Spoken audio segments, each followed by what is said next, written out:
No. Thank you. We have lots of people here. I don't know how many people we have joining us via Zoom, but I know we have some. So if you have any issues at all, right now the Zoom meetings are under it says like Kathy Meyer's room, or I don't know what it is, Zoom room, I don't know. So I'm going to change my name and Zoom to Kent Rotary so that there won't be an issue. Today, our Rotary Minder author is Sue Hetrick. Thank you, Sue.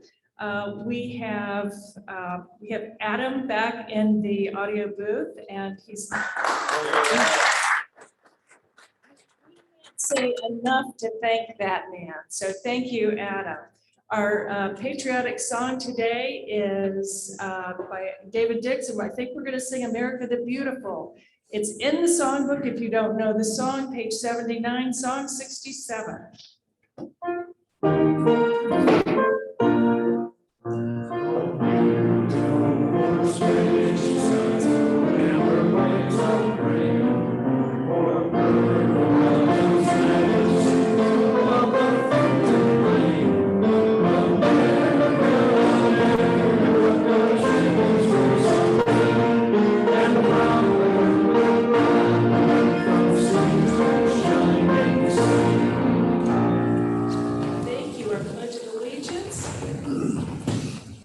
I pledge allegiance to the flag of the United States of America, to the republic for which it stands, one nation, under God, indivisible, with liberty and justice for all.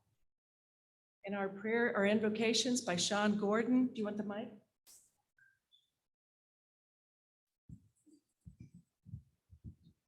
Please join me in prayer. Dear Lord, we pray to you today, asking for a renewal of body, mind, and soul as we begin a new year in Rotary. We ask that you give us the strength to move forward on our path of doing good work for our community. Yes, you guide us with better health and understanding, and we pray that you give us the wisdom to follow you and serve our community. Amen.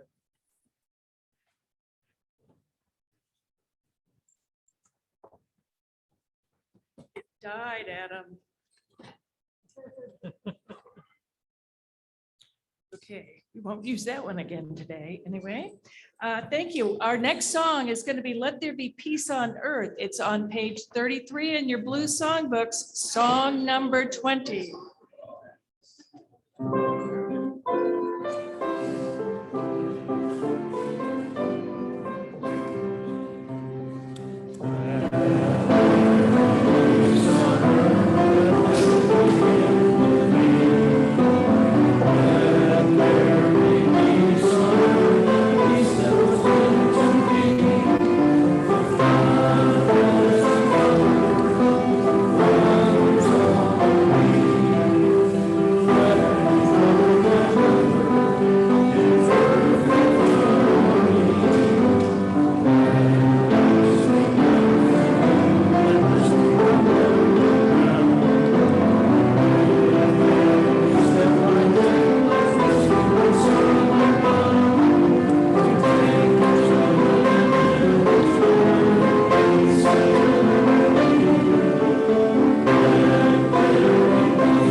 Nice song. Great check, Dave. So we need to introduce our guest. Do we have any guests today? Okay, Sandy. My guest is Jennifer Lennox, the Director of Public Relations. Okay, and she's Director of Public Relations at Rotary. Okay, wonderful. Welcome. We hope to see you more. Thanks, Sandy. Another guest, I saw another hand, Bill Childers. Hi, President Kathy. My guest today, Emily Ornan, Kent's intern at United Way and a Kent State University senior in political science from Utica, Ohio. Welcome. Do we have any visitors online, Adam? Okay. And then what about any visiting Rotarians? Okay, I'm going to say, even though he's not a visiting Rotarian, I want to introduce in person Bill Myers. I don't think you've been to an in-person meeting yet. So he's a new member. He's our fire chief here in Kent. And we also have Steve Smith, who's here, who's relatively new, but he's been a member a short time, but he's somebody who we haven't seen much because he joined about the time we went virtual. So welcome back, Steve. Am I missing any of our other new members who we haven't seen much of? Okay, wonderful. I'm going to go through some announcements. So if you have an announcement, please come on up. First of all, tomorrow night, Governor Larry is going to, there will be a ceremony up in Parma.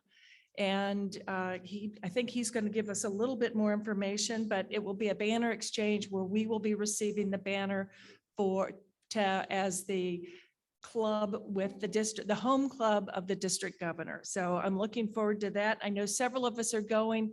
If you're going or wanting to go, we can carpool. And Randy is suggesting we meet in the parking lot here around 4 o'clock.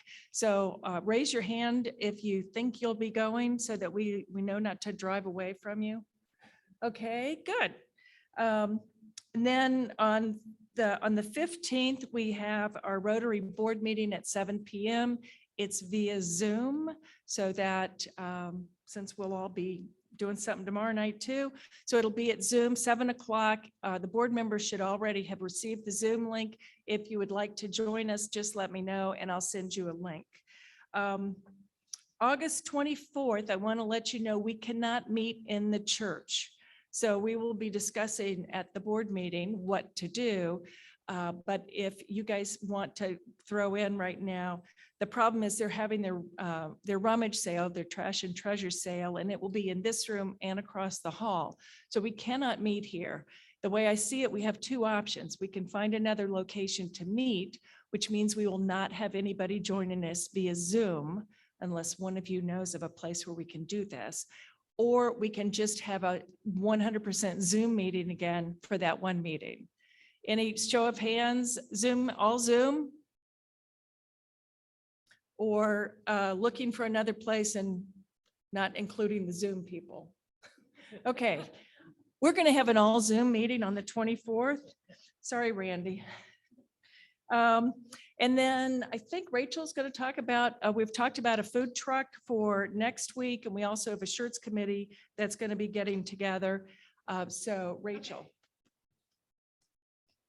So as you know, we will not be able to get food from the church for a couple of months. So what we have decided, there's a couple of us working on it, that we are going to try some food trucks. But to make it a success, we are going to require that we send out the menus early. Then you're going to let us know what you want from those so that we can have those pre-packaged for you. So if you could look this week and make sure you respond appropriately.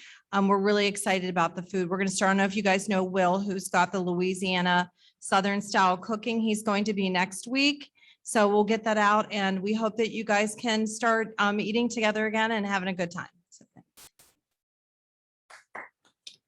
Yeah, we'll get that out here in the next couple of days, the menu, your options, and then by having it prepackaged, we won't be standing in line out at the truck and wasting all the time. So we'll just be able to be there and pick it up. And we'll also put in information about how to pay, because right now I don't think we have clarity on what forms of payment they take. Okay, Randy?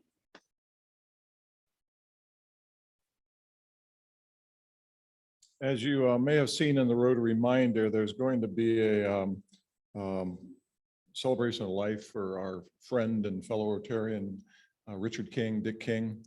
And it's going to be next Monday, July 19th from 5 to 7 at his church, which is the Southeast Church of the Nazarene in Talmadge. So, the other thing is 100th anniversary celebration. I'm supposed to do this, right? 100th anniversary celebration is coming up October 23rd. We've kicked around the ideas of having sponsorships and actually Metis has stepped forward and said they would like to sponsor. And so we're decided we're going to open this up to anyone in the community who might want to sponsor something during that event. There are several opportunities, and we will be sending out a letter describing what those opportunities are and what monetary amount, different levels of monetary amount. I had a third announcement. I can't think what the heck it was. All right, thanks.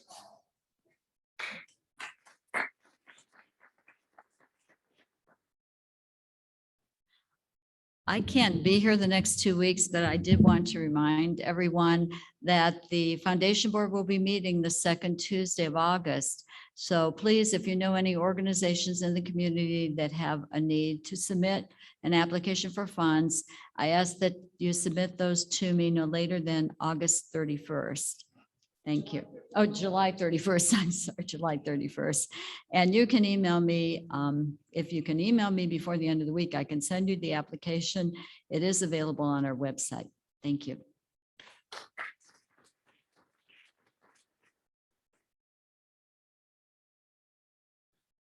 Good afternoon. Coming up tomorrow, as President Kathy had mentioned, is the district award ceremony and banner exchange. That will be at the Keystone Shelter in the Cleveland Metro Parks and West Creek Reservation up in Parma. The social hour goes from 5 to 6. Program will start around 6.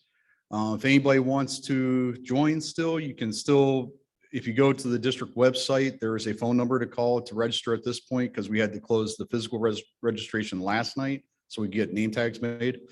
But you could also do an online. So if you aren't able to travel all the way up to Parma, we are going to be putting this virtual as well. Partially because my daughter's at the University of Central Florida now, and I'd like to have her part of the program up there. So we are trying to incorporate everybody. The other thing coming up on July 22nd is the Cleveland Indians game. It's the end polio night that we do every year, and Kathy's going to display the sign up form. We have a lot of people coming already. We have over 260 individuals signed up for the game. Up in the Terrace Club, we already got 191 signed up as of last night. So it's going to be a fun time. I also do have raffle tickets with me this time. The raffle tickets are the different prizes that will be available. One is to throw out a pitch at an upcoming game. Another prize that will be raffled off is box seats for an upcoming game, as well as an autographed baseball. So they're $10 a piece or 3 for $20. I will stick around after the meeting, so see me. I'd love to sell these all. And Bill Childers has something. District Governor Larry, I do recall that at least one of our members has won that prize in the recent past. Bruce Hansford threw out the pitch a couple years ago. Yeah, I think 3 years ago, Bruce Hansford won the pitch. So, you know, I got to get Bruce to buy more tickets because he might win again. You said there are 216 people already signed up. About 260. 60. Are any of them pitchers? That I couldn't tell you. So, but that's all I have. Thank you.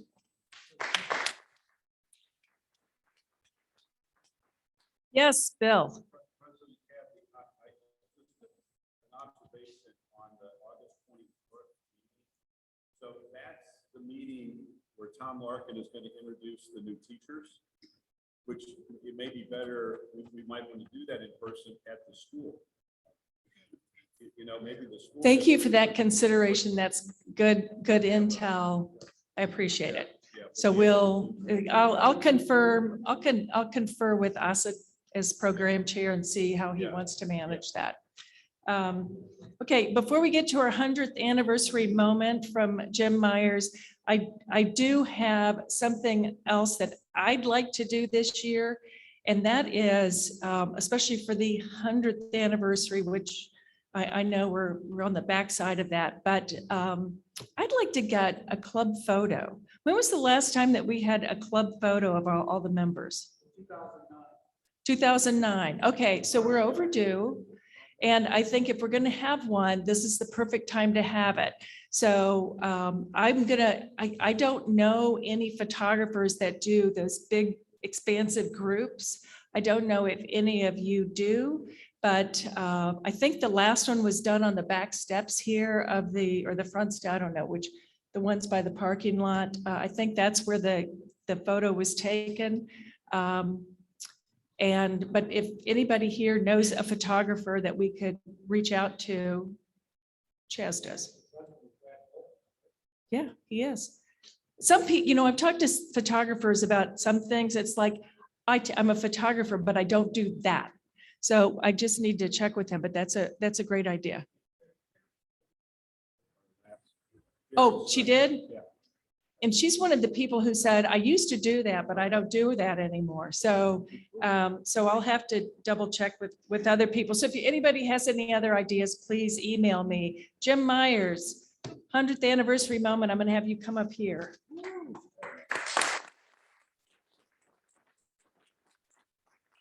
I hope that applause was for our president, not for me.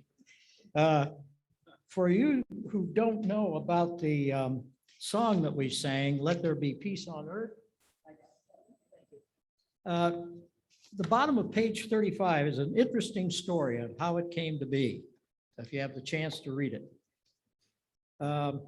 It was 76 years ago this week at a regular meeting on July 17th, 1945, that is, that Vice President Jim Lang announced a committee of citizens under the Kent Chamber of Commerce would soon meet to consider the erection of a suitable memorial to the men who had gone into military service from Kent and vicinity during World War II, and that George Bowman had been appointed to represent Rotary on that committee.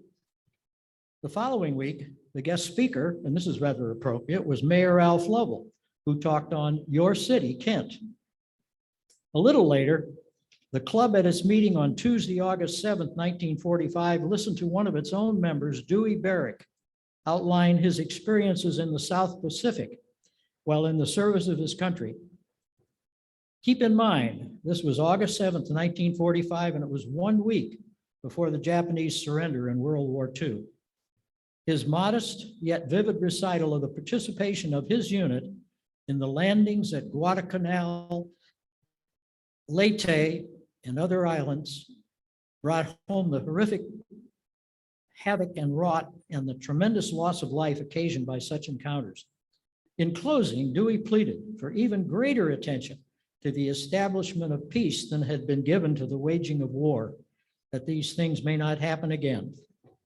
And finally, World War II had ended on August 14th, 1945. Thank you.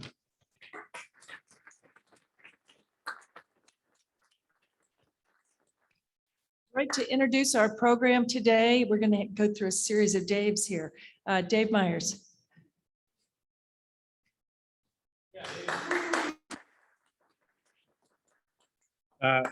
I'm filling in for Osid, who's joining us, I think, via Zoom, and I was handed notes from Osid and Todd Kamenish to introduce our speaker today, another Dave. But because I want Dave to come back, I took those notes and I ripped them up and threw them out. So a kinder, gentler introduction. Dave Ruller came to Kent in 2005 to serve as city manager after serving in city government roles in Alexandria, Virginia, and Kingsport, Tennessee. He completed his undergraduate work at Hobart College and did graduate work at Alfred University and the University of Virginia's Senior Executive Institute. Dave's vision and leadership has helped transform Kent into what it is today, and the work continues, as I'm sure Dave will tell us. It's great to have Dave with us in person today, so please welcome our friend and city manager, Dave Ruller.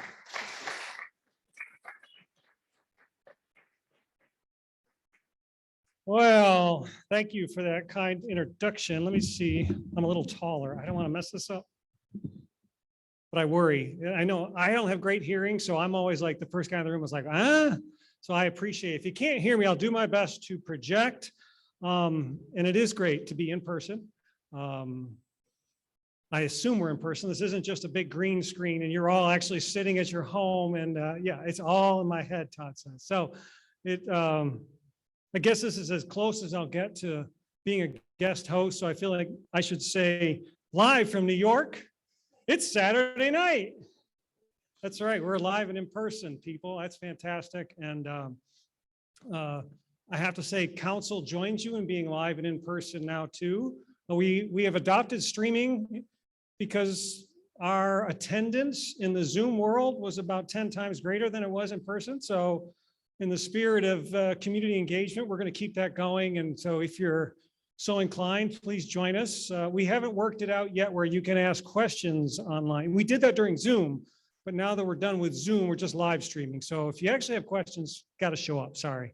You know, I always have notes, but then when I get here, I'm like, oh, there's Todd and Randy. I can talk about the hawk, you know, the hawk in the neighborhood. And, you know, it was a really good, this is not on my list at all. But my son just got back from a week visit in New Orleans, and he said for anyone that is interested in World War II, there is a new World War II museum down there, which he said is off the charts good. And this is a 26-year-old who really doesn't have a lot of historical connection to World War II. He said it's fantastic. So for those that are traveling, please check that out. It's not even done. He said he spent 4 hours and he didn't finish the tour. So anyways, if you like World War II, so that's a side piece.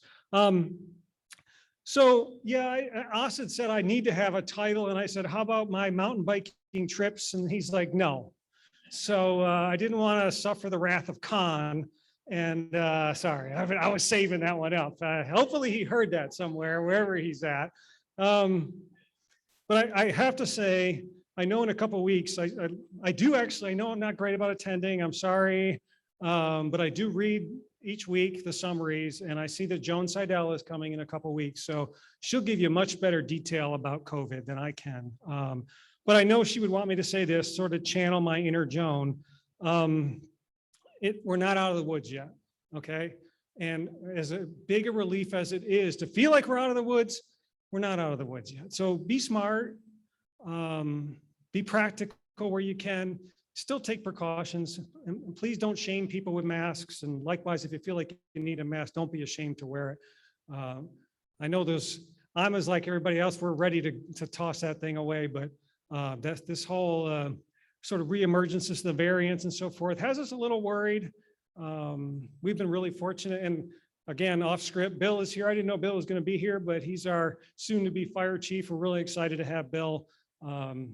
John served us for 33 years, and he did a fantastic job, but we're really excited. Bill's a different person, and he's bringing new energy, new ideas, and just really wants to continue to build on the fire department. So in case you didn't appreciate the fire department just in our normal times, let me tell you, COVID certainly brought me a great deal of appreciation for literally being on the front lines every day. So thank you, Bill, and everybody in the fire department. And trust me, they're first class, top shelf, professional. It really makes me proud. I feel like I'm part of the unified command team, but I feel like the extra that's on the set, you know, I mean, the police, the fire, the health department really kind of run that show. And we are so lucky to have the caliber of people that we have, the level of professionalism, the technology, and that goes back to the community supports that. So we're not ignorant of the fact that he can only buy what you all allow us to buy and the success the economy has and so forth. So the other piece I will throw in, and I didn't come here to be moralistic, but be kind. And I say that because as a city manager, I'm seeing a troubling trend. And I don't know, maybe you see it too. Violence is up everywhere and shootings are up. Gun violence is super high. I mean, Akron, Cleveland, they're running it. They could double their murder rates by the end of this year. And that's not what the trend had been. We are very much, whether we want to admit it or not, these sort of outbursts. I've seen articles that people pulling guns in grocery lines, people road rage. Let me tell you, as a public servant, I've had more complaints than I've ever had. Thankfully, no one's pulled a gun on me, and I don't mean to be joking about that. I mean, we actually almost have to start thinking about that. We had a one-day sting operation. I say we, it was a regional drug task force. It pulled 12 full and semi-automatic guns off the streets, out of cars driving around Kent, one day, 12. So don't kid yourself, crime and guns are here. We got to be careful, and we've got to all work on being kind. A lot of people come to us and say, basically, can you legislate kindness? I mean, they come up with all these ideas. I want you to tell my neighbor to stop doing this. As a city, you need to tell him to do that. Trust me, that's the last thing we're good at. I mean, these neighbor to neighbor disputes are at an all-time high. I've never seen it so high. People complaining about each other and anyways, I didn't mean to be on the soapbox, but it doesn't cost us anything to be kind. And I was thinking about, the 4-way truth, kindness checks every one of those boxes. So in a little way, if you just think about that, frankly, it feels extra good right now to be extra kind because people are amped up. It's sort of this societal nervous breakdown. That's the only thing. I mean, there's probably psychologists around and people at Kent State that could give a good dissertation on it, but this collective trauma of COVID is real. And we really shouldn't just ignore it. As much as we want to just pretend the rearview mirror doesn't exist, it's still here. That viral elephant is still in the room with its foot on our chest, whether we want to acknowledge it or not. I mean, that's kind of anyways, I don't know why I got on that little soapbox. I just wanted to mention some of those things because domestic violence is at an all-time high in Kent as well. I mean, just had a call. I don't know if Bill saw I don't know if he was working that day, but person was a domestic dispute and was stabbing himself repeatedly. The police were first on scene, saved his life. I mean, but it's happening every day. And don't forget, we still have like this undercurrent of meth, opioid, all those issues are still very real in our communities. We're grateful that it's maybe not as evident in Kent, but it's here too. Anyways, I keep doing this to you. So in the spirit of bringing sunshine, I'll flip the gears a little bit and talk some of the questions that I tend to get asked. And I was in this morning getting my teeth cleaned. So you guys reminded me, not in your office, but you reminded me of it. And Dr. Mastriani doesn't let me out of the chair until he gets me about 20 questions. What's going on over here? What's going on over there? What's going on over there? So I feel like I practiced my speech already with Ernie because he said he would not be joining us today. But he was asking, he had a lot of strong opinions about the new Dunkin' Donuts going in on 43 just off of 261. So I don't know if you've seen that building that's sort of across from the plaza. Yeah, I mean, the city's not building it. He was telling me a lot of things that were wrong with it. And I said, well, I'm not building it, but I certainly understand your perspective. And he's not wrong. He's particularly concerned about left turn movements in and out of that place, trying to get across. I wouldn't be surprised. I haven't actually checked with our community development office. I wouldn't be surprised if there's a restriction on left turns there because that's such a tricky left turn. But anyways, so that's well underway. Another one that's just popped up. I went out of town for a couple of days, come back, and it looks like it's open now is the new Arby's on 59. That one makes me a little less sunshiny because it's actually in the township and not in the city. It's really weird over there. If you ever look at a map in terms of what's a city, what's a township. So all the jobs, and there's not a ton of jobs in Arby's, but they went from in the city to outside the city. So it's a job loss. So don't go to that. No, just kidding. The mayor said he took a visit up to Lager and Vine, which will be moving into the Trano space. So Lager and Vine is up in Hudson. And he gave it 2 thumbs up for the food and the drink. And he met the owners and said they're very excited to be coming to Kent. And he said, well, what's taking you so long? In a way that only Jerry can do. But it was good because they said, well, honestly, and you can probably relate to this. We have a new grill on order and it may be like 9 months before we get it. So it's just another one of those victims of the supply chain is just gone amok right now, right? So that one's kind of hung up. They're ready, although I suspect if you've noticed, one of their second challenges, if they haven't already addressed it, it's going to be labor. All our downtown businesses are dying for labor, servers, wait staff, cook staff. It's tough. And for those that do like to, and we appreciate this, those of you that do like to go to those places, you're probably finding you're waiting a little bit longer. And unfortunately, that's a consequence. So you just don't have enough cooks and wait staff. So hang in there with them and hang in there with your downtown. We've tried to make it more fun to hang out downtown. We closed Franklin Avenue permanently for the summer, essentially, as long as weather permits, so that we could put tables out there. We actually just strung some lights over to make it feel a little even more kind of like place to hang out and enjoy yourself. It's been very popular, so we're fingers crossed. Let's hope that continues. It's been non-eventful in terms of trouble. The police have said, no, we've had no calls from people that, you know, in that particular part of the street. We weren't sure. The whole Dora obviously is going on, so you can buy your Dora drinks, walk around with beer, which I know when I came here and mentioned that to the former police chief, he about pulled his gun on me and said, no, there will never be drinking in my downtown. So I think it's great. Todd knows.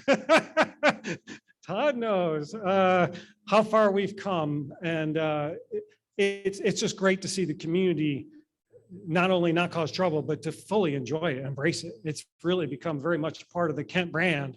And when we go to other places, or I talk to people from other places, they definitely speak with envy of what we've done in that little parts of downtown. We hope to do more. Forgive the construction last weekend. It's more than just last weekend, but last weekend was the pinnacle of it when we repaved North Water Street. So that's a $1.3 million project. And for those that didn't pay attention, that actually came from the community. The ideas for that came from meetings with the members of the community. Said, what would you like to see North Water Street like? It wasn't just me or engineer sitting in a room saying, what do we want to do this week? You know, it was very much, hey, you tell us what'll work. We talked to the business owners down there. So the ideas, and I have to say, in all fairness, the mayor's not, he's still out the jury's out, he says on this, but we did the bulb outs, which are extending the sidewalks out at the corners of the intersection to make it shorter distance across.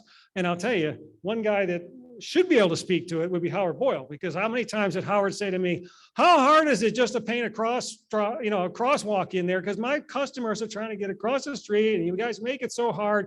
Well, we've narrowed it now, so it should be a lot easier and there will be a crosswalk there. I mean, I think in the end, all the pedestrian friendly improvements should make that section of downtown feel a lot like the other sections. And we really, I think everybody that knows that part of town, it's got such great potential because it's kind of it's just a little more eclectic-y. It's got that unique combination of the more historic looking things. You got the mill, this crazy, scale changes in there.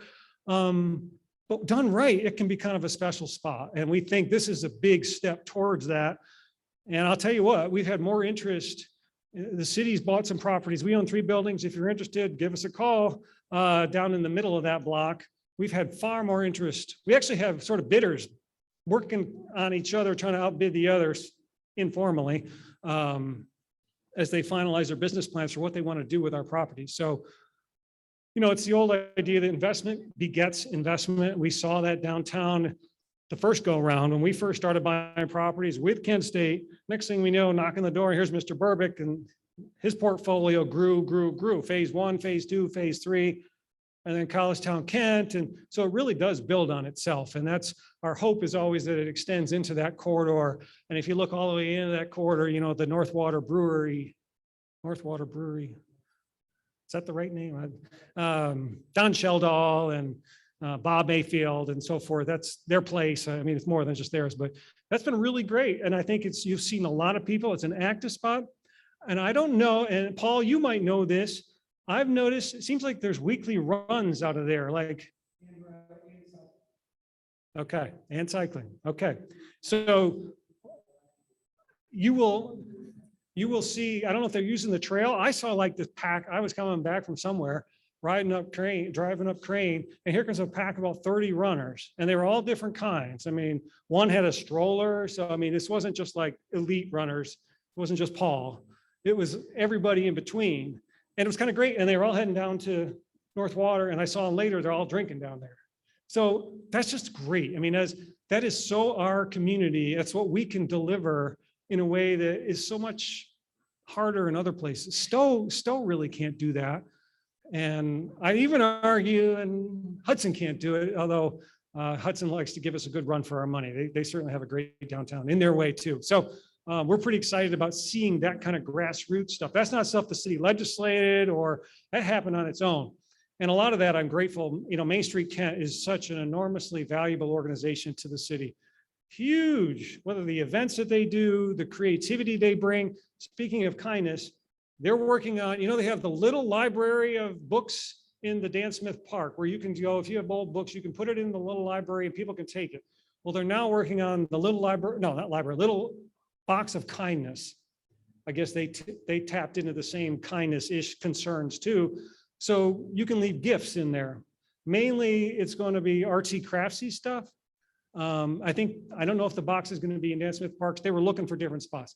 Regardless of where it ends up, Heather and Leslie do a phenomenal job, and their board and their hundreds of volunteers do such a good job of coming up with stuff that's uniquely Kent.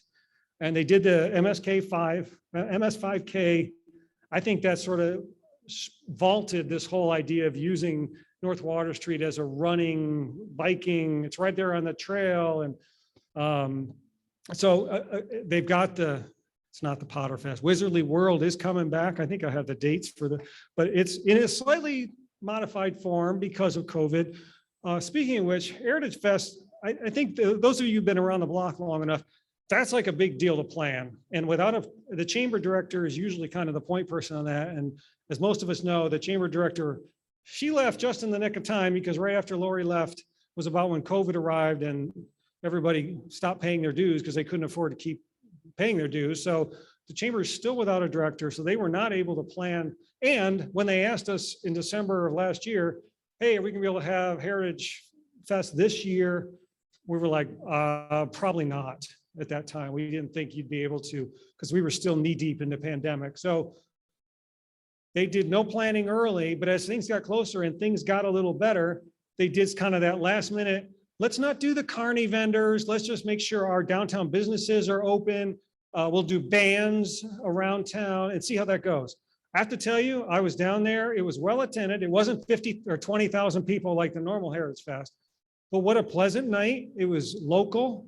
And I talked to businesses. You wouldn't be surprised how many of the local businesses, the restaurant owners downtown say to me, I lose money on Heritage Fest because the carnies, I have to stay open, but the carnies are getting all the business. I may get a couple sales here and there, but they're getting all the business.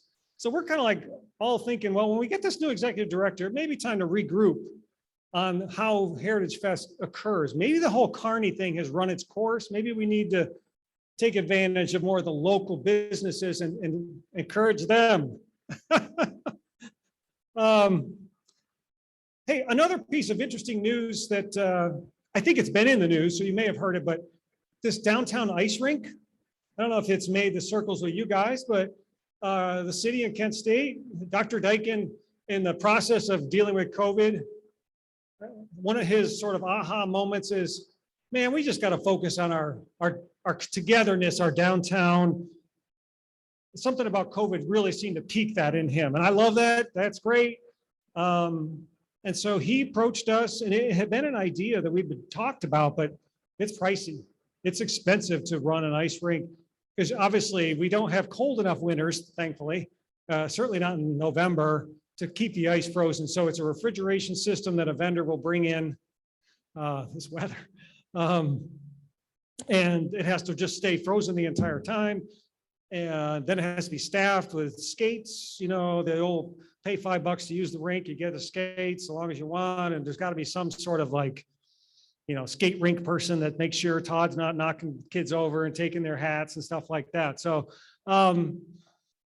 those logistics are all sort of still being worked out, but we're talking like, you know, over $250,000 that Kent State's looking at investing down there. Now, for those of you that'd be interested, they'd be happy to have sponsorships. Like if you want to sponsor one end of the rink, the Davy Tree Rink end of the rink, whatever it is. But anyways, they'll work on that. The city's putting money in to help build the infrastructure piece because and it's going to be between the hotel and Parda from Thanksgiving. So it's kind of that's Erie Street right there. It's kind of an unactive part of town, really, that right there, like I said, between Parda and the hotel. It'll run Thanksgiving, I think, through February. I haven't seen the actual stop date, but that's a long time. And they talked to a lot of different communities, and they said one of the busiest times is that Thanksgiving weekend. People get all excited, they get amped up for holidays, just kick off the holiday season. That's why it's starting so early. So look for that this year. It's in the works. And if you talk to the staff that's planning it, their hair is usually like on end. They're like, oh my God, what are we doing? You know, it's kind of fast track. It doesn't feel fast track, but I think for the university, it might be a little fast track for them. So we're supporting them all we can. We have a new Parks and Rec director, for those of you that don't know. So Bill's new, but not new, because he's been around our department for a long time. But we brought John Idoni retired, and Angela Manley. She came from Macedonia as a parks director up there, and she's been great. She's a couple months probably now on the job. I only mention her because she's part of the conversation with maybe she can help with some of her staff as a recreational staff, helping with the ice rink. So, we'll see where all that goes. It's kind of just a nice, exciting thing. The JCs are doing their, I don't know, is this the second or third craft brew fest? And that's coming back September 4th from 2 to 8. What other little fun stuff? Oh, I want to mention, PARTA has announced that they're going to run a trolley service, really digging the trolley service. So this is going to be a free service that runs just like you see in the bigger cities, or maybe like New Orleans. I feel like when I was down there years and years ago, there was a trolley where you just jump on, you ride it for a few blocks and you jump off. And so they're going to work that out between campus and downtown primarily. I don't know where else the routes will go. But again, get more students downtown, whoever else Todd wants to take half the afternoon off, he can come down, jump the trolley. Look for that in summer of 22, so next year. There's not a lot of new stuff to report on the East Main Street project. So for those that may not remember, we're going to basically redo the corridor from that crazy 5-way intersection, our own version of 5 Points intersection, which is Willow, Lincoln, Haymaker, and Main Street. From there, that's going to be a traffic circle. And then the other end is going to be another traffic circle at Horning Road. So when Paul commutes to and from his house, he's going to have a traffic circle instead of a signal up there at Horning Road when this is all said and done. And everything in between is going to be new boulevard, fewer turning movements, like more tree lined in the middle, wider sidewalk, pulling the sidewalk away from the street so people feel a little more comfortable walking. This was designed, the study team, which included local businesses, residents. I think Randy was a part of some of that, his wife, and some of the other neighbors. I know Paula and some of the others. I don't know if Lee was, but anyways, there was a fair number of folks in that neighborhood, businesses from that neighborhood. Kent State was joining us because remember, a lot of this is supposed to tie with their, what 1.4 billion. I think it's been downsized some, their capital master plan, because they're going to realign their streets. And Terrace or Midway, I always get the two confused, which one which. Terrace. So Terrace is going to be changed, and it has to kind of match up with what we want to do on Main Street. And if things go as planned, they'll have a new College of Business presence right there, kind of on the corner of that intersection. And they are not doing the parking deck up there. Originally, they talked about a parking deck, and again, to their credit, they worked closely with Paula, and I'm assuming Randy might have sat in some of those meetings too, where they talked about, well, where's the parking deck going to go? What's it going to do to the old farmhouse? And what's the view going to be from the neighborhood? And what's the traffic patterns? Lots of questions. But they worked through all those.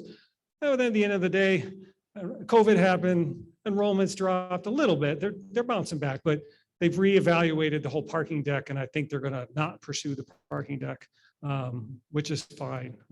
But so that East Main Street, that's kind of the big picture. It now kicks into the next phase where we have to tie up the final, it'll be about an $18 million project. We've got 14 to 15 already, so we can do it right now. We just want to do it as well as really do it well. I mean, we always like to do things extra well if we can. So infrastructure money is available. We're hoping it continues to be available so we can tie that up. Howard has been very active supporting Doria Daniels and some of the other members of the South End, the historic South End, which has been great. We've tried for many years to kind of stimulate local neighborhood pride, and we made money available for neighborhoods that said, I want a sign in our street that says, welcome to whatever the name of our street is, our neighborhood is. Oh, is she telling me I'm over already? Is that what you're telling me? You are telling me that. So just so next time you're in that part of town, you can think of Howard and Doria because they would play a big role in getting these new monument signs put out there. There were some smaller signs initially, and we could say, we can do better than that. So they're coming up with some monument signs, and I did see the mayor this morning. He said, somehow I got a sign to do the landscaping at the signs. So he's going to be working on landscaping around those signs. So those are a couple of things. Let me just make quick sure there's nothing really big I wanted to mention. Oh, there's so much I could talk about. Still waiting. You may know more than I do. The Berwick Properties is still trying to be sold. The initial efforts were unsuccessful with whoever they were negotiating with, so they've kind of regrouped. And I'm told there were at least two kind of pre-qualified groups. In other words, people that actually had enough money to be able to buy his properties.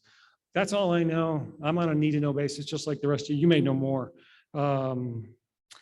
Chief Tosco retiring, Bill Myers, yay, Bill. Oh, our City Hall project is out to bid. So that went out, it's on the street. I know Metis picked up a packet, so it'd be interesting to see if they try to go for it. That would be probably the biggest project Julie's ever done with Metis, but we like local contractors. So I am a little worried that I see, even today, NPR said something about the biggest jump in inflation in the last 13 years happened like this month. That's not great news when you're going to get ready to buy material supplies and just being able to get the supplies and materials delivered. I mean, I've had people say, I know you're inching your way. You're inching your way. I see you. Dang it, what's the name of in the former R.W. Martin facility is now going to be a new, yes. So that new brewery was hoping to be open, but they can't get their air conditioning unit delivered. So the family, mostly brothers and sisters that have invested in that, we ran into them and they were like, we're ready, but we got no AC and I'm not opening without the AC. But they've been like each month, oh, it's gonna be another month, another month. So we're a little worried that City Hall may end up like that. But you should see that the hope is the demolition then of the current property on our corner there at Haymaker should be in the next couple of months. Fingers crossed, because the asbestos has already been removed out of it, and there was a lot of asbestos in there. So really, it should just be a matter of rolling with the contractor. And then I think that's it, because I can't see you. Yeah, sorry, that's it. I got it. That's all I got.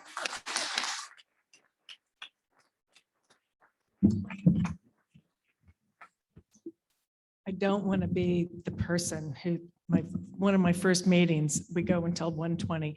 That was fabulous. Thank you very much, Dave. And now for the third Dave of this series, our responder is Dave Summers. I have to tell you, Dave Myers asked me to respond. My first thought was, well, geez, I have to pay attention. And then I realized it's you speaking. And I'm always informative, always as you were today. Lots of knowledge about the city. Appreciate you sharing it with us. Always. Thank you so much.